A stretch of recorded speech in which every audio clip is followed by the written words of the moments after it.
Very good afternoon to you all, my dear students. I welcome you for the online class. Today we are going to do a new lesson, that is lesson number 13, Sultan Ghiyasuddin in the Qazi's court. Hundreds of years ago, in the eastern province of Bengal, Sultan Ghiyasuddin Azam Shah ruled the land. His capital was Sonargaon. Sultan Ghiyasuddin was a good ruler. He ruled wisely and well. He respected men of learning. He had a deep regard for law. So here, hundreds of years ago, in the eastern province of Bengal, there lived a ruler by the name of Sultan Ghiyasuddin Azam Shah, and the capital was Sonargaon. Sultan Ghiyasuddin was a very good ruler. He was very wise and he had a lot of respect for men of learning, and he respected law a lot. So one day, while the Sultan was practicing with his bow and arrows, he accidentally wounded the only son of a poor widow. Widow means a lady who does not have a husband. The wounded boy did not survive. Weeping and wailing, the poor widow went to the Qazi and told him what had happened. So this widow went to the Qazi and she told him that what had happened and her only son is no more in the world. The Qazi was an honest and upright man. He sent an officer to summon the Sultan to his court. When the officer reached the palace, the guard stopped him and inquired about his business. When they learned that he had come to serve a summons on the Sultan, they were shocked. They refused to let him go inside the palace. Now, once when this widow went to the Qazi and she told him what had happened, so the Qazi had to take his action. So he sent his officer to summon the Sultan to be present in the court. But the guards at the palace did not allow the officer to enter the palace because they got to know that the Qazi had sent the summon. So they refused to let him enter the palace. Now the officer was in a fix. Fix means he was in a problem. The guards did not allow him to enter the palace. But he knew that he could not return without serving the summons. He knows now the Qazi had given him some responsibility, so he has to take care of that responsibility, and he had to get in touch with the Sultan. The Qazi would not take him back. He had to find a way of reaching the Sultan somehow. What could he do? He thought and thought. So he was thinking, what can be done? How can I reach the Sultan? At last, he began to sound the azan. Azan is a call of prayer. Okay? Loudly, just outside the palace. It was not yet time for the prayer. Now, normally you know that azan is given at a particular time. But this officer, he gave the azan when it was not the time for the prayer. So the Sultan heard this and he was very shocked. Like, who is this person who is giving the call of prayer at this point of time? So he ordered the man, the soldiers, and he said that I want that man who is calling out for the prayer, for the azan, to be brought in front of me immediately. Moving on further, his soldiers rushed out of the palace gates, caught the officer and took him to the Sultan within moments. When the officer knelt before the Sultan, he was trembling. Now the Sultan, you know, he's such a big man, isn't it? He was a king. So the officer was brought in front of the Sultan and he was trembling. Trembling means he was shivering.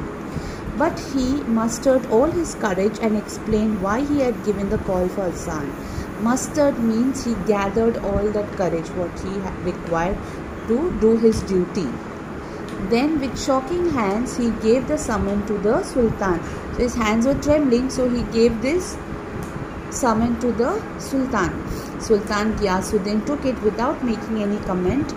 He read the summons and told the officer to go back to the Qazi, and he said that he would appear in the Qazi's court the next day.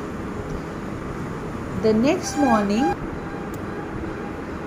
morning, the Sultan got ready to appear before the Qazi, and he hid a sharp sword in his robe and set out. A sharp sword, it's like a what do you say that? We call that a talwar, right? He placed it in his robe, in his garments. The courtroom was packed with people. Everyone was very eager to see what would happen. The Qazi entered and took his place on the high seat of honor. In a little while, Sultan Ghiyasuddin entered the courtroom. Everyone stood up to show respect to the Sultan. But the Qazi did not get up because he was a judge, right? So he did not rise when the Sultan appeared. The Sultan stood in the docks and the trial began. Now, what is the meaning of docks, children? Docks is like, you must have seen the court, right? In that you have a wooden box where the criminal or the victim who is there, they stand in that box and then they have to answer the questions. So docks means that. And they started having the conversation for what the Sultan was called in the court. The widow presented her complaint. So this was the widow, remember? She started telling about her complaint. The Qazi took note of all the evidence. Evidence means proof. And in a grave voice and like in a very harsh voice, he addressed the Sultan. You are guilty of causing the death of the only son of this poor widow. According to the law, you must pay a fine for this offense. I order you to do that without delay. So the Qazi thought, after listening to the widow, that you have killed the only son of this widow. So you have to pay the price for it, which means you have to pay a fine. And you have to do that immediately without doing any delay. The Sultan accepted the judgment and apologized to the widow. He arranged to pay the fine immediately. The widow felt satisfied that the offense was brought home to the offender. When the case was over, the Qazi got up from his high seat of honor. Respectfully, he bowed to the Sultan and requested him to take his seat. Okay, so all the settlement was done, and now the Qazi got down and he bowed in front of the Sultan and he said that I apologize for whatever has happened, but I'm happy that the judgment is very good and you also cooperated with me. Okay, you can please have a seat.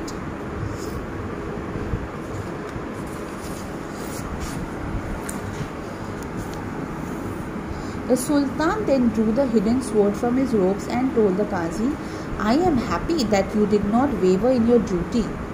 He did not hesitate to punish me, otherwise I would have beheaded you with this sword. He said that you did not, think twice that I am the king and you have to be partial with me. You said and did what was right as per your thinking. The Qazi then put his hand under the cushion where the Sultan was seated and brought out a whip. A whip means it's like a belt that you can use, okay, to hit someone.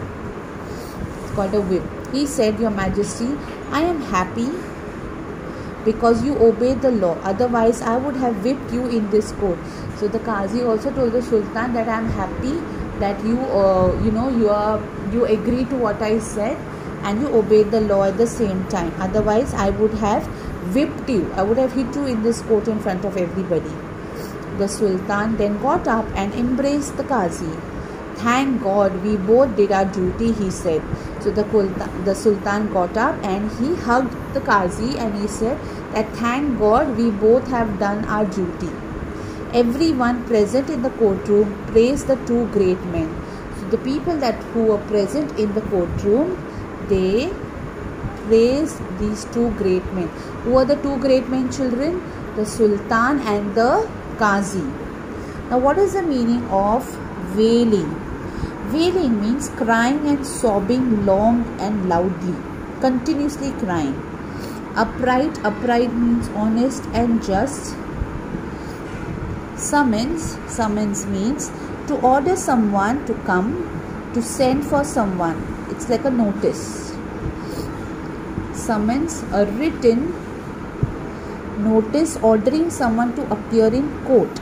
So summon and summons, these are two different words, please remember. Fix, here in this lesson, fix means a difficult or awkward situation. Docks, an enclosed space in a court of law for the accused person. Offense, crime, a wrong deed. Offender, a person who has done something wrong or illegal. Waver, falter, hesitate, became unsure. Okay. So students, this is the lesson. We will continue it in the next lecture. Okay. So till then, God bless you all and thank you so much.